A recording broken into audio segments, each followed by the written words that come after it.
C'est magnifique ce que vous dites. Moi, enfin, en tout cas, moi, c'est une perle. Vous venez de nous donner une perle. Vous avez dit, vous avez vu votre enfant, vous l'avez Oui, regardé, c'est mon enfant. Il y a quelque chose à faire. Moi, je trouve ça extraordinaire parce que c'est quelque chose qui, justement, vous montrez que votre force n'a pas été de se dire, ben, finalement, vous n'êtes pas resté sur une forme de fatalité des choses. Mais ah non, non. mon enfant qui est là, il y a quelque chose à faire. Et je pense que j'ai envie de vous renvoyer la question aussi, euh, parce que j'imagine que d'autres parents entendront votre témoignage, et c'est ça aussi l'idée un peu de ce podcast. Euh, Qu'est-ce que vous avez envie de dire aux parents, vous, qui êtes parents, par rapport à ces familles qui, à un moment donné, sont sidérées d'entendre qu'on annonce qu'il y a une difficulté qu'on a imprévue, qu'on Oui, n'attendait pas. Vous disiez bien, vous avez bien expliqué, comme tout parent, on entend notre enfant idéal, hein, je suis tout parent, voilà. imagine ça. Et vous avez vécu ça. Qu'est-ce que vous avez envie de dire à ces parents, vous? Moi, j'ai envie de leur dire que c'est un nouveau départ. Il faut, il faut tout oublier. On oublie ce qui s'est passé avant. Il est là et il y a plein de choses à faire. Et on va découvrir, vous allez découvrir plein de choses et il faut être à l'écoute. Il faut, il faut écouter les autres et voir toutes les possibilités qu'il y a dans votre région pour vous accompagner, vous épauler. Il ne faut pas rester seul. Il faut, et vous allez voir, le monde va être merveilleux. Cet enfant va vous offrir un autre regard.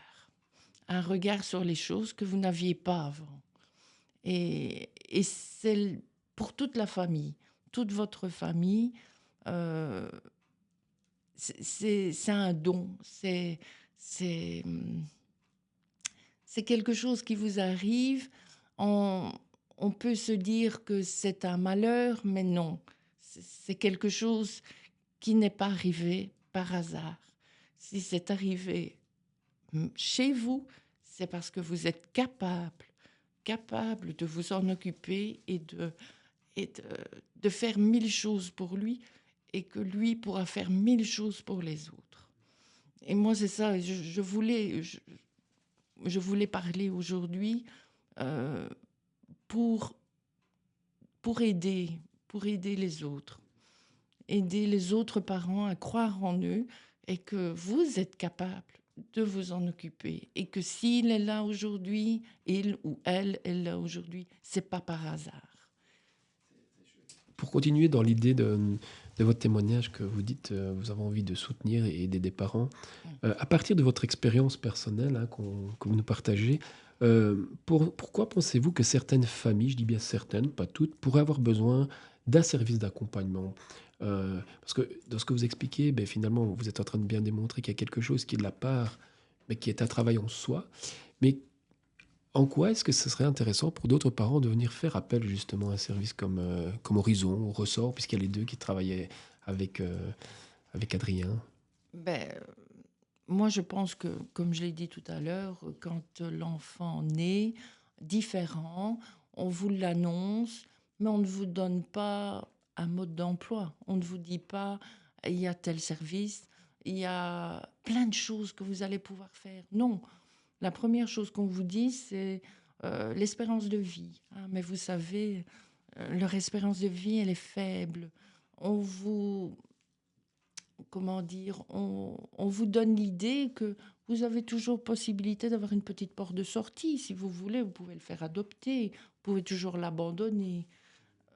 Alors qu'on vient de donner naissance, non seulement on nous parle de mort, ce qui est contradictoire, et en plus on vous dit, ben, si vous pouvez y échapper, vous pouvez, on ne vous en voudra pas, vous pouvez le faire au lieu d'encourager et d'ouvrir la voie et de dire, ben voilà, c'est merveilleux, vous rentrez dans un autre monde, vous allez pouvoir aider, vous allez apporter votre petite pierre à la construction d'un monde meilleur. Ben non, non, voilà. Donc là, je pense qu'il y a du travail au niveau du monde médical euh, pour l'accompagnement et pour orienter les gens ensuite, les parents, les orienter, leur dire, mais la vie n'est pas finie, voilà, il est comme il est. Ben, vous allez voir, ça va être un être extraordinaire.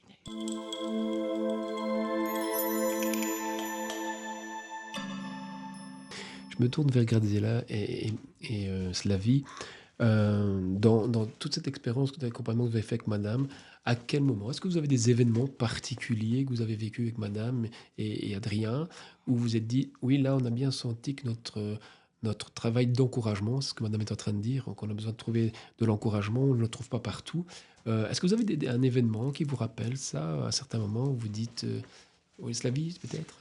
Hem, mais je me souviens, voilà, on a accompagné, Adrien, à la musique, à l'académie de musique et donc voilà, c'était un groupe, comme vous dites, adapté et donc on a été voir un petit peu ce qui s'y passait et puis, on était avec Adrien et puis, on s'est dit: «Bon, il a bien sa place», et donc après vous avez continué à à porter Adrien. Il a pris ce qu'il avait à apprendre et je pense qu'il a pris beaucoup plaisir à y aller.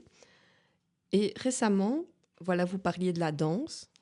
Vous m'avez dit: «Ah oui, il y a le numéro de la danse, vous téléphonez à la danse», mais là, j'ai juste passé un coup de fil, mais vous y avez été vous-même à la danse. Et donc je pense vraiment que là, enfin, vous êtes armés, voilà. La petite étincelle, c'était le coup de fil de ma part, mais en fait, vous auriez pu aussi faire le coup de fil. Mais non, c'est cet échange entre nous, c'est le portage, comme on a dit tout à Voilà. l'heure. Et vous y avez été vous-même pour la première fois à la danse, et ça s'est très bien passé. Mmh. Oui, Mais oui, parce que peut-être que en tant que parent, on voit des choses, mais on n'ose pas, mais voilà. Mais le fait d'en discuter, ben oui, pourquoi pas? Je vais prendre des renseignements et puis après, on a un coup de fil de Slavie qui dit, «Ah mais si, j'ai eu la personne au téléphone, elle est vraiment chouette cette personne et tout. Elle m'a dit: "Oui, oui, il a sa place, il peut venir"». Oh mais c'est chouette. Et beh, c'est un tremplin, qui fait que, ben, on passe le pas et on se dit: «Oh bah oui, allez, hop, hop, je mets à l'ordinateur, je l'inscris, j'envoie et je vais» et voilà et ça s'est très bien passé. Moi, je voulais juste ajouter que notre rôle aussi, c'est parfois ouvrir des portes, tout simplement parce que vous l'avez très très bien décrit. Enfin, moi, je suis très très touchée par votre témoignage que j'avais déjà entendu, mais enfin, ça reste très très touchant. Donc, on ouvre des portes pour éviter parfois aux parents de se ramasser des portes fermées parce que le parcours est très compliqué et que la société n'est pas encore, voilà, on rêve d'un monde avec plus d'intégration, mais ça reste très difficile. Et je trouve qu'en tant que service, c'est comme cela vie a fait, c'est d'abord téléphoner, voir, tiens, il y a une possibilité, ou dire, moi j'ai été ici dans des endroits à Soigny, je vais le dire, où je me suis dit, non, il ne faut pas que j'envoie des parents, parce que ça va être de nouveau un refus, de nouveau quelque chose de difficile, un combat. Et donc voilà, je pense qu'on essaie en tout cas pas toujours facile, mais voilà, d'ouvrir ses portes. mmh.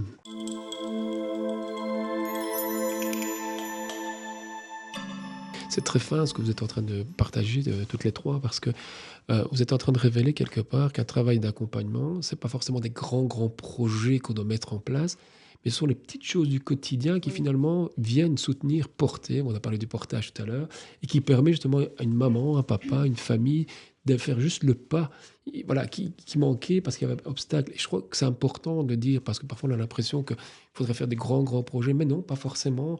Parfois, certaines familles ont juste besoin de ce petit coup de pouce qui malheureusement, mais dans l'isolement ou dans la manière dont la société met les choses en place, on n'arrive pas à le trouver.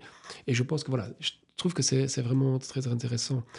Euh, on arrive tout doucement à la fin de cet épisode. Donc l'accompagnement touche aussi bientôt à sa fin, dans un an, je pense, hein, plus ou moins.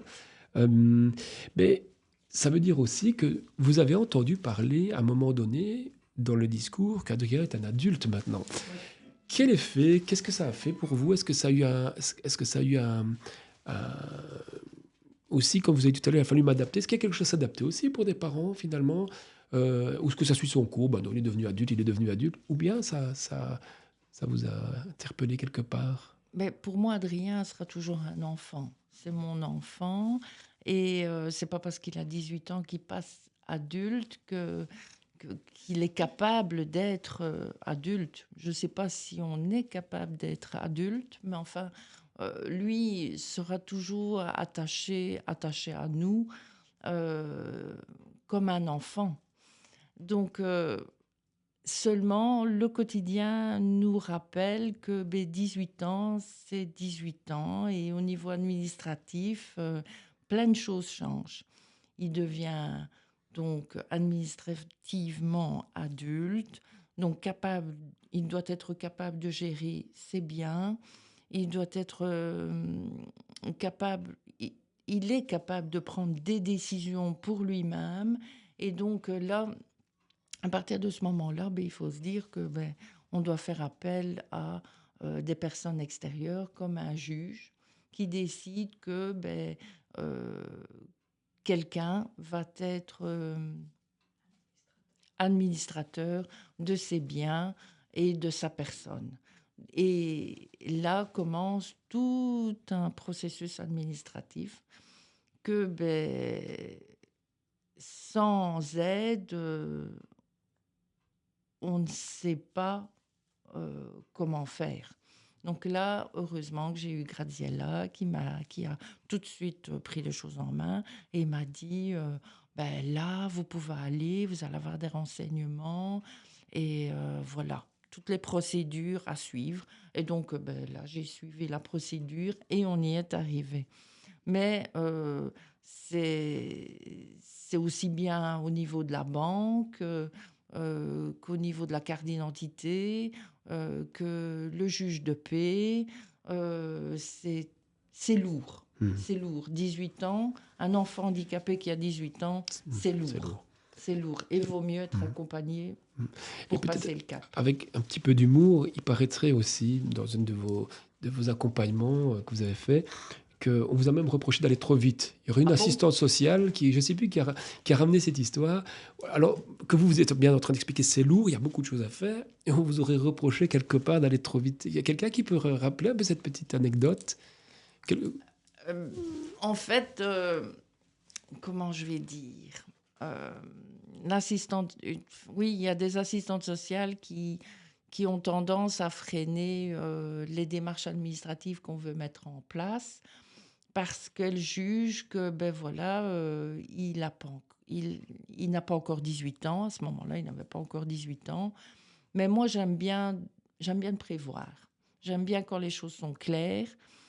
Malgré que j'ai dit tout à l'heure que c'était un jour à la fois, il faut quand même quelquefois anticiper parce que la société fait que, il faut s'y prendre en avance. Et donc, oui, il y a une école qui m'a dit que, que j'allais trop vite parce que, Adrien, il est encore à l'école et qu'il peut encore aller à l'école jusqu'à 21 ans. Or, il a seulement 18 ans. Et moi, je voudrais bien trouver un centre de jour pour Adrien, pour plus tard, parce que le jour où il aura 21 ans, le lendemain, il peut plus aller à l'école. Et Adrien aime tellement le contact avec les autres, il aime tellement découvrir des choses, il aime tellement faire des choses que rester à la maison à attendre qu'un centre de jour veuille bien l'accepter, c'était pas possible. Mais l'école a peur que on trouve un centre de jour avant, parce qu'une fois qu'on a une place dans un centre de jour, il faut l'accepter. Et surtout si c'est le centre de jour qui convient. Voilà. Et donc à partir de ce moment-là, c'est le centre de jour ou c'est l'école. Et l'école va perdre un enfant. Et Il y a ça, parfois des petits c'est... enjeux comme ça qui donnent l'impression que voilà, on ne veut pas lâcher alors que l'enfant a besoin. Surtout, vous êtes voilà, vous voyez l'avenir d'Adrien et Voilà. les besoins. Slavie, tu voulais dire quelque chose aussi? Mais je pense que ce qui est important, là justement, madame est dans un élan. Et l'élan, elle l'a, elle fait ce qu'il faut faire. Et donc voilà, je pense qu'on a eu des contacts téléphoniques pour vous rassurer aussi, de vous dire, mais je vais trop vite, c'est pas ça que je dois faire. Mais je pense que, madame a l'énergie, il faut faire les choses, elle les fait, allons-y, j'ai envie de dire. Et c'est vrai que parfois, il faut anticiper parce que les places dans le centre de jour sont chères. Et c'est vrai qu'on a eu l'occasion d'en visiter plusieurs. Madame a eu un coup de cœur pour un. Et Adrien va faire un stage.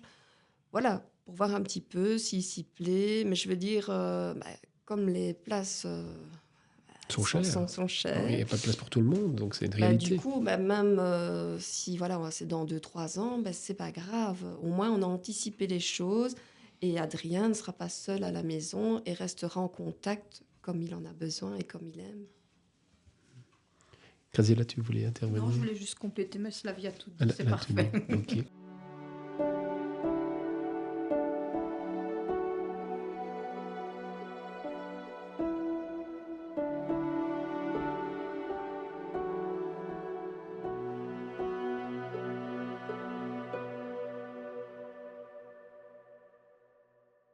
Voilà, on arrive à la fin. Est-ce que vous avez encore une dernière chose que vous auriez aimé dire, que je n'ai peut-être pas posé ou vous n'avez pas pu me partager dans mes questions? Est-ce qu'il y avait quelque chose en plus? Il y a quelque chose que je voulais dire aussi, c'est qu'elles m'ont aidé aussi au niveau du quotidien, parce que c'est pas toujours évident de, de motiver son enfant le matin à se laver. L'acquisition de la propreté, l'autonomie, c'est pas évident. Et donc là aussi, elles m'ont donné l'écoute déjà aussi, et me dire que surtout que c'est normal. Et me laisser aller à mon propre rythme, ça aussi. Ne pas me dire ah mais non, vous ne devez pas faire ça, vous ne devez pas l'aider, il doit. Non, c'est toujours dans la bienveillance et dans en laissant la personne aller à son propre rythme et au rythme d'Adrien aussi, parce que c'est pas évident on se trouve démunis face à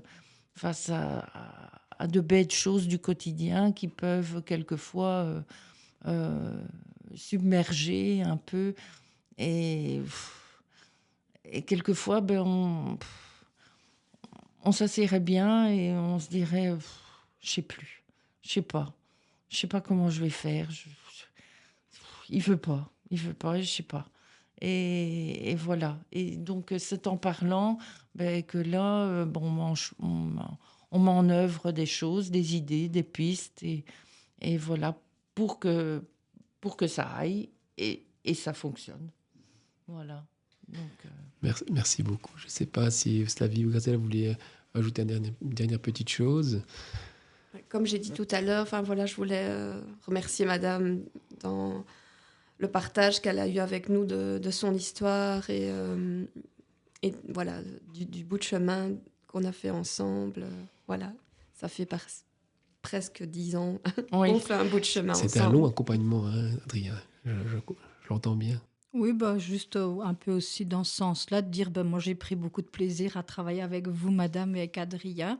Il reste encore un petit peu de temps, et voilà, et je pense que vous nous avez aidés aussi dans notre travail, ça c'est l'essentiel. Je dis toujours aux parents, c'est vous qui connaissez le mieux votre enfant, et je pense que sans les parents, nous on ne sait pas travailler. Donc voilà, merci aussi. Merci Graziella pour ce beau petit mot de la fin, parce que je trouve très important. C'est vrai, souvent, ce que moi je disais aux parents, c'est aidez-nous à vous aider. Parce que sans vous, on ne sait pas non plus vous aider. Et donc, il y a cette collaboration qui est fondamentale. Madame, je vous laisse le dernier petit mot avant que je conclue. Moi, je voulais dire que c'était les bonnes fées d'Adrien. Les bonnes fées d'Adrien, voilà. Voilà, Ça, les le beau deux petit mot de bonnes la fées fin. d'Adrien. Voilà. Voilà, merci Slavie, merci Graziella et merci infiniment Isabelle pour ce partage si précieux. À travers votre témoignage, en tout cas, nous avons pu, avec nos auditeurs, approcher un petit peu ce que signifie être parent d'un enfant en situation de handicap, les défis rencontrés, les moments de doute, mais aussi les élans, les découvertes et les soutiens qui permettent finalement d'avancer. Alors moi, ce que je retiens aujourd'hui, c'est que le chemin n'est jamais simple, et qu'il existe toujours des ressources à trouver. Vous l'avez bien expliqué, je trouve, vous l'avez bien démontré, qu'elles soient humaines, institutionnelles ou personnelles. Alors si le courage et la ténacité des familles sont essentiels, il est tout aussi important qu'elles soient entendues et accompagnées dans leur parcours. Nous espérons que cet épisode permettra à chacun de percevoir la richesse et la complexité de ce chemin et peut-être de se sentir un peu moins seul face aux questions que pose le handicap au quotidien. Merci encore pour votre présence et votre sincérité. Merci également aux auditeurs et à très bientôt pour notre prochain podcast.